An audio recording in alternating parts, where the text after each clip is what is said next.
Dear students, एक बार फिर से स्वागत है आप लोगों का हमारे यूट्यूब चैनल पे। बहुत सारे स्टूडेंट्स का रिजल्ट आ चुका है 12th का, और कुछ बच्चों का रिजल्ट अभी आने वाला है।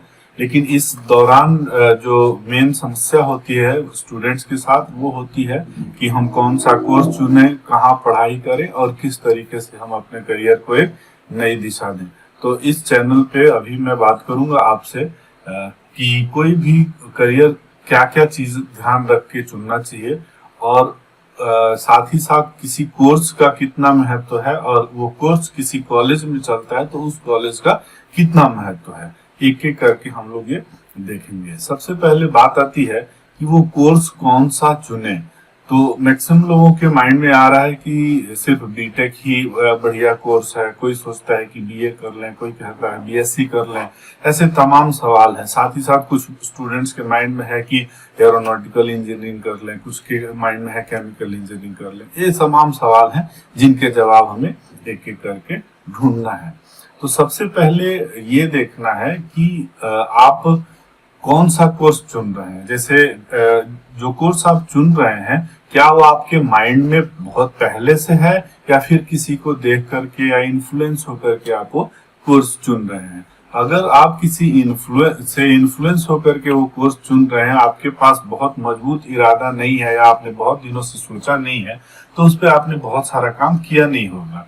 तो ऐसे केस में अगर आप वो करियर चुन लेते हैं तो आपके लिए एक समस्या हो जाएगी। लाइक जैसे मान लीजिए आप देख रहे हो लगातार कि गूगल में बहुत अच्छा प्लेसमेंट मिल रहा है, किसी को 50 लाख, 30 लाख, 40 लाख, ऐसे ऐसे सुन करके, और फिर आप आ गए हैं और आप अपनी कैपेसिटी आप नहीं जज किए हैं, आपका इंटरेस्ट क्या है इस पे आपने कभी नहीं सोचा है। तो फिर ऐसे केस में ये आपके लिए एक बहुत बड़ी समस्या बन जाएगा अगर आप करियर चुनते हैं तो सबसे पहले आपको क्या करना है, एक कॉपी पेन लेना है और पॉजिटिव और निगेटिव किसी भी करियर का देखना है। साथ ही साथ उसकी रिक्वायरमेंट क्या होनी चाहिए। जैसे मोटा मोटी मैं बता दूं तो एक सॉफ्टवेयर इंजीनियरिंग के लिए क्या है कि हार्डवेयर वर्क जो है, वो रीजनिंग स्किल क्या है, एनालिटिकल स्किल क्या है, वो काफी देर तक एक सिस्टम पे बैठ के काम कर पाता है कि नहीं कर पाता है, नए तरीके से सोचने की क्षमता उसमें क्या है। अगर ये सारी चीजें हैं तब तो वो एक सॉफ्टवेयर इंजीनियर बन सकता है, एक वेब डेवलपर बन सकता है, या कुछ सॉफ्टवेयर की फील्ड में और तमाम चीज है जिस पे काम कर सकता है। लेकिन अगर ऐसा स्किल नहीं है तो फिर उसको क्या करना चाहिए। ठीक इसी तरीके से अगर कोई मैकेनिकल इंजीनियरिंग चुन रहा है बच्चा, तो क्या उसका फैसिनेशन है कि वो मशीनों को देख करके और उसको अच्छा लगता है, मशीनों के साथ काम करना अच्छा लगता है, काफी देर तक वो किसी मैकेनिज्म को सोच पा रहा है, नहीं सोच पा रहा है, या फिर कार की डिजाइन देखता है, किसी गाड़ी की डिजाइन देखता है।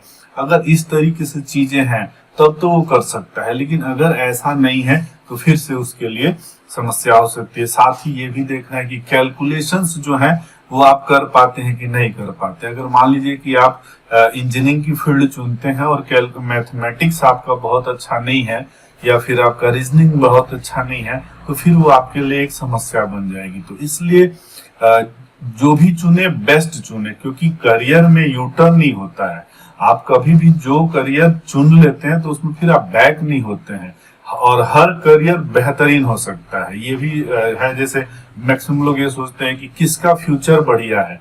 तो फ्यूचर करियर का बढ़िया नहीं होता है। फ्यूचर होता है आपके इंटरेस्ट के बेस पे जो आपने करियर चुना वो। जैसे मान लीजिए कि कोई म्यूजिक चुनता है और उसको बहुत बढ़िया गाना अच्छा लगता है, परफॉर्म करना अच्छा लगता है, तो उसमें बहुत बढ़िया कर सकता है। लेकिन वही व्यक्ति मान लीजिए कि किसी को गाना अच्छा नहीं लगता है, स्टेज फियर है, या इस तरह की चीजें हैं, झिझकता है, अगर वो म्यूजिक के फील्ड में चुन लेता है तो उस पे उसके लिए समस्या हो जाएगी। ठीक ऐसे ही अब बात आती है कि हमारे गार्जियन का जो प्रेशर है वो कितना इसमें इम्पैक्ट डालता है। तो गार्जियन का जो प्रेशर है वो भी आप एक बार पहले तो आप अपना इंटरेस्ट डेवलप कर लें, फिर जब आपका या इंटरेस्ट पता कर लें, या इंटरेस्ट अगर आपको पता है तो बहुत बढ़िया, नहीं है तो दो चार जो आपके सीनियर्स हैं, दो चार जो अगर बड़े भाई हैं, जो रिलेटिव्स हैं, उनसे बात करें और उनको बताएं कि ये चीज आपको करना बहुत ही अच्छा लगता है और उसके लिए आप स्ट्रांग हैं। और अगर आप दो चार पेज लिख पाते हैं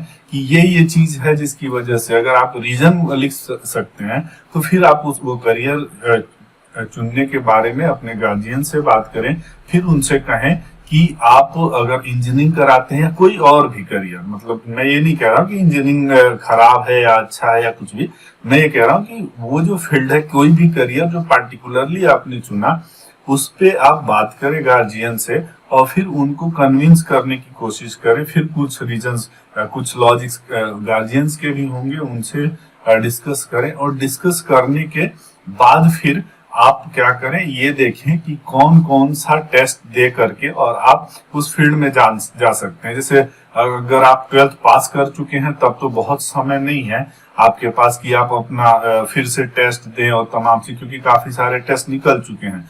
लेकिन अगर आप अभी भी लगता है कि ये करियर जो है वो, तो तमाम ऐसे बहुत सारे टेस्ट अभी भी बाकी हैं जिनको देख करके, जिनको टेस्ट आप दे करके और उस फील्ड में जा सकते हैं।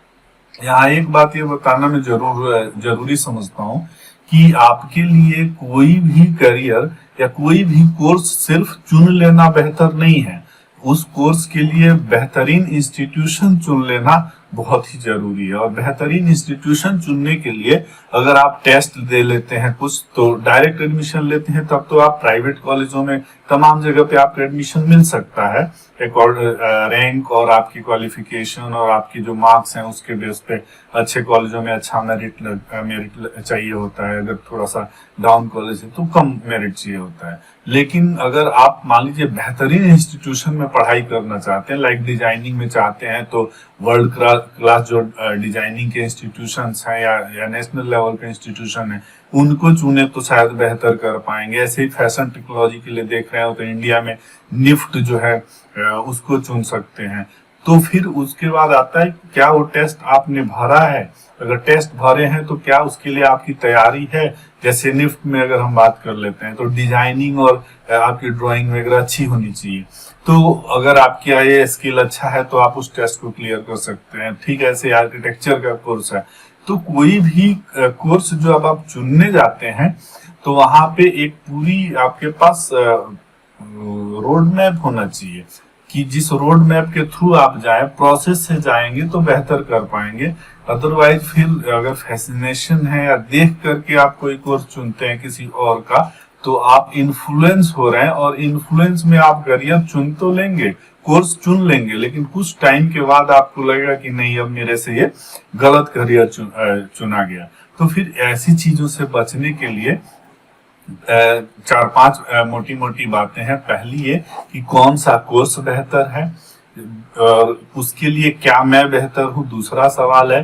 तीसरा सवाल है कि क्या उसके लिए जो टेस्ट होते हैं जो उनके बारे में आपको जानकारी है। चौथा है कि कौन कौन से कॉलेजेस हैं जो आप उस टेस्ट के दे करके और ज्वाइन कर सकते हैं। फिर जो सबसे इम्पोर्टेंट पॉइंट है फाइनेंस पॉइंट ऑफ व्यू से, कि जहां आप एडमिशन लेना चाहते हैं वो लोग क्या आपको फाइनेंशियली हेल्प कर पाते हैं, फाइनेंस में आपका कुछ हेल्प कर पाएगा, इंस्टीट्यूशन स्कॉलरशिप है या फिर फीस उसकी आपके पास है जिसको आप दे। जैसे एरोनॉटिकल वगैरह में अगर आप प्राइवेट इंस्टीट्यूशन चुनते हैं तो बहुत ही महंगे कोर्सेज हैं।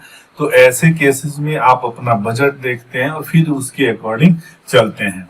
तो ये वीडियो थोड़ा सा बड़ी ना हो जाए इसलिए इसको पार्ट वाइज में लेकर के चलूंगा। और अगर आप अपने सवाल कुछ हमें दे देंगे तो वो बताने में और आसान हो जाएगा आपके लिए। पार्टिकुलरली जैसे आप कहाँ से हैं, कौन सा कोर्स चाहते हैं और उस आपकी क्वालिफिकेशन क्या है, साथ ही साथ आपको क्या करना अच्छा लगता है, ये अगर बातों के साथ आप कमेंट करते हैं तो फिर नेक्स्ट वीडियो में मैं आपके लिए पार्टिकुलरली वो कोर्स और करियर भी पे डिस्कस कर लूंगा। और फिर उसके बाद आप ये डिसाइड कर लेंगे कि हमें उस करियर में कैसे आगे बढ़ना है। जितना ज्यादा कमेंट आएगा ज्यादा से ज्यादा स्टूडेंट्स को फायदा होगा।